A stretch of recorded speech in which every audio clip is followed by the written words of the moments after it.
Good morning, good evening, good afternoon, wherever you are, whenever you are. Thank you for watching my videos. My name is Da Vinci Jeremy. I'm here back in Dubai. I was in New York and in Miami, and I used to live in Chile, but not anymore. I'm here in Dubai and I'm loving it, right? I'm doing videos on my Instagram every single day, doing some like short stories and where I am. So if you're interested in seeing where I am, make sure you join my Instagram group today, because there's lots of fun stuff that's going on there. So if you're not part of the Instagram crowd, make sure you join us over there. All right, well, thank you all for watching. We're going to be talking about news today. Some of the news we're going to be talking about is Bitcoin adoption is happening right in front of your eyes over and over again. And we're going to talk about some of the key things that are going to be happening with banks and so forth, and all the different companies that are buying and investing into Bitcoin and the cryptocurrency space. It's great, awesome to see. Also, we're going to be talking about governments, how they're basically irrelevant and they're not very important, even though, you know what, some of them are voting against the innovation that Bitcoin provides.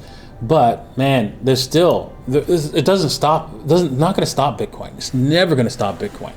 We're going to talk about why it's not going to stop Bitcoin as well in the news. There's some news articles that point out why this is not going to stop Bitcoin, why it's just going to roar through any kind of government regulation, negative government regulation that comes out. So I'm excited about today's show, and I hope you are too. And make sure you hit the like, subscribe, bell button, and all, right? So that, this news gets out to everyone that is watching on YouTube. And so, because it's very important that people learn about Bitcoin and how very important it really is. All right, so with that said, we're gonna get on with today's show. But before we do, I want to talk about how this show is being broadcasted in front of a live audience, which is watching this right now, and we're gonna do questions and answers, right? We do questions and answers. Here they are right now.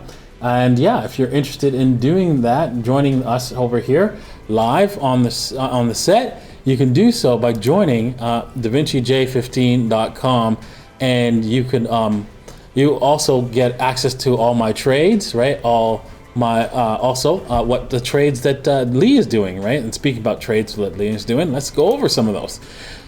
Whoa, look at this trade, right? He's mentioned this coin, and look already, it's profited 31% right here, and actually maybe even to 34 if you got out here. And it looks like he's projecting 91% profit on this particular trade. Also, this trade as well on BNB USD, you can see that we've already profited 12% approximately. And yes, we're projecting 23 and 38% profits objectives for this. So check that out. Also, we've also have this huge one, but that has already passed one of his 37% profit objective and looking to do up to 63% profit. So I hope some of you guys out there have joined us on this trade and made some money on that. Alrighty. With that said, let's move on to crypto bubbles, because I love talking about the crypto bubbles, man. Look at that. We have 1, 2, 3, 4, 5 coins that have doubled and giving you a double in Bitcoin, priced in Bitcoin. And yeah, this is what we do. I talk about the little old lady strategy. You could do so. You can learn more about the little old lady strategy by heading over to davincicodes.net/videos, where I show you how to profit. Sorry, I didn't log in, but I show you how to profit using the little old lady strategy. And all you have to do is give me an email, and that's it. And you can learn how to use the little old lady strategy to make a lot of money. And a lot of people have done so lately. So make sure that you are one of them. Okay, let's get on with the news. Top banks invest in crypto and blockchain companies. Out of the top 100 banks by assets under management, 55 have invested in cryptocurrencies or blockchain related companies, either directly or through subsidiaries. Keep in mind that all this information is not available to the mainstream people. So the only way they're going to get this information is if you share this with them, this video with them, right? That's it. Because this is happening, right? They're buying up the crypto to sell to those people watching the mainstream media news are looking for information. Hey man, you're telling me to stay inside? I'll stay inside. You're telling me to wear a mask? I'll wear a mask. You're telling me to take an injection? I'll take an injection. Well, when they tell them to buy crypto, they'll be like, okay, buy crypto? I buy crypto, right? So let help them out, right? Help them buy crypto before those guys sell it to them. Before that, right?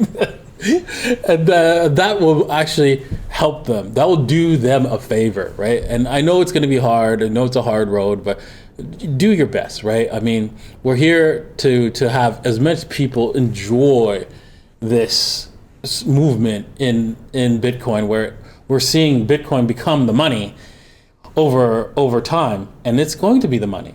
And because it's going to be the money, it's going to be worth a whole lot more. And you see that, right here with this chart, right, that Bitcoin entities net worth reached an all-time high. That was any period in the whole history when the number of active participants grew faster, averaged weekly. There it is. There it is. They are buying before the masses do. Okay, so make sure. Now they've already bought at 30K. Hopefully, this is just probably like the last FOMO. This is FOMO retailing. People finally getting in as the price go up. But you got to get your family members, your friends, anybody you can to join in before these guys start to sell it to them, because that's coming down the pipe. A lot of people, right, use their financial advisors to tell them what to do, and that's fine. That's fine, right? This is not financial advice, right? But I might want to point something out, right? How do you know if you have a bad financial advisor? Well, at this point, it has to be clear. It has to be clear. Since, all these corporations are buying Bitcoin, right?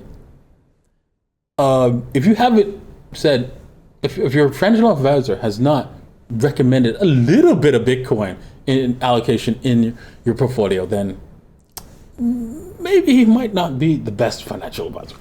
I don't know.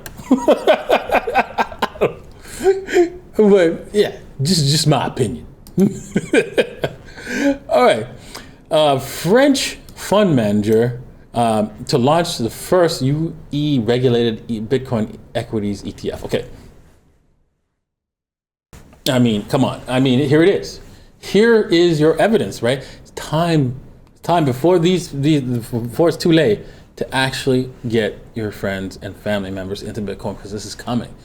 The ETF's coming, and I think once the ETF comes to the United States, I mean, that's probably going to be the top. Probably. We're just going to have to see, right?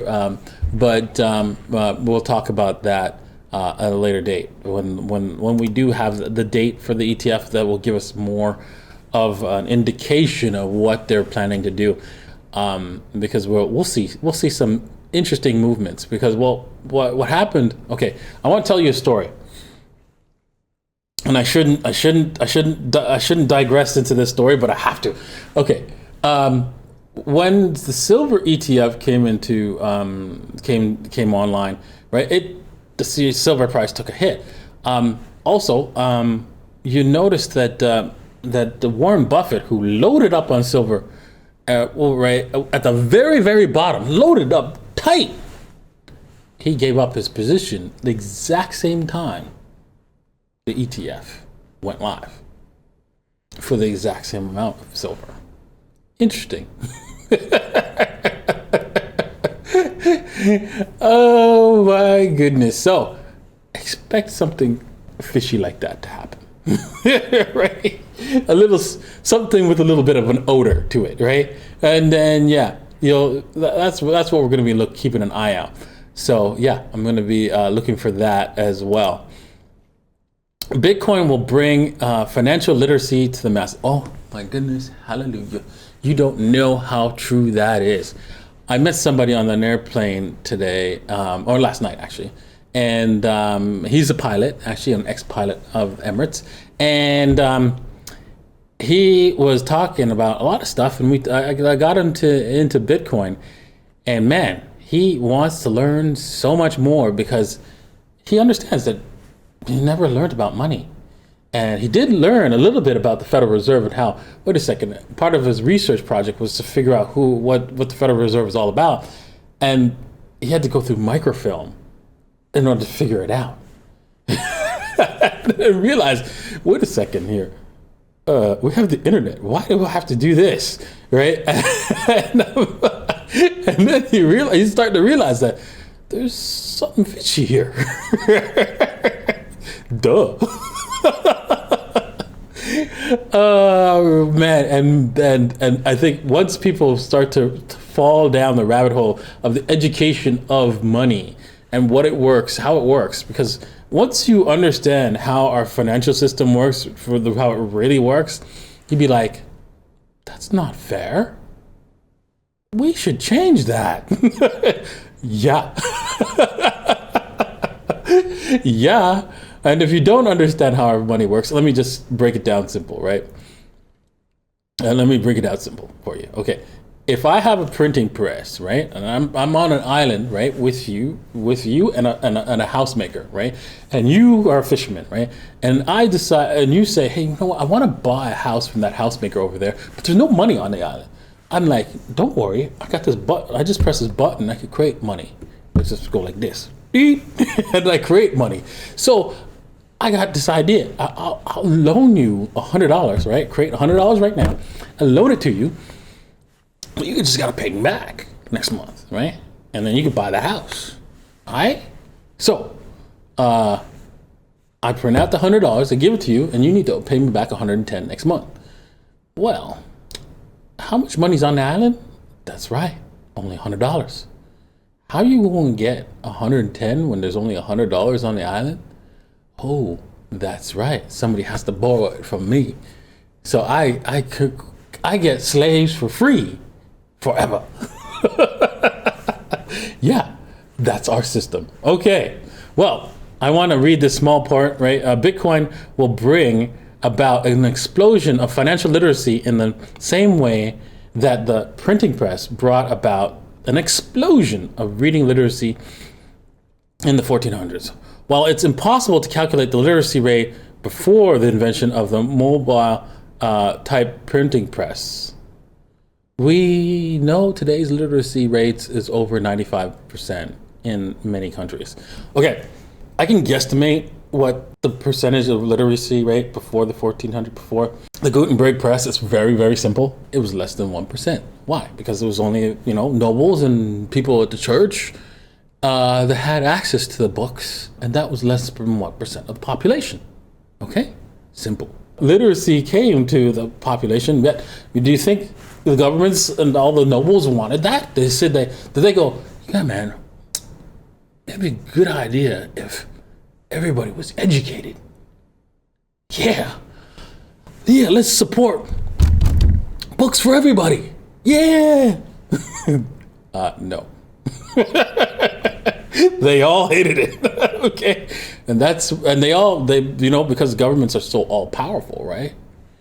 They were able to destroy every single book and every single printing press.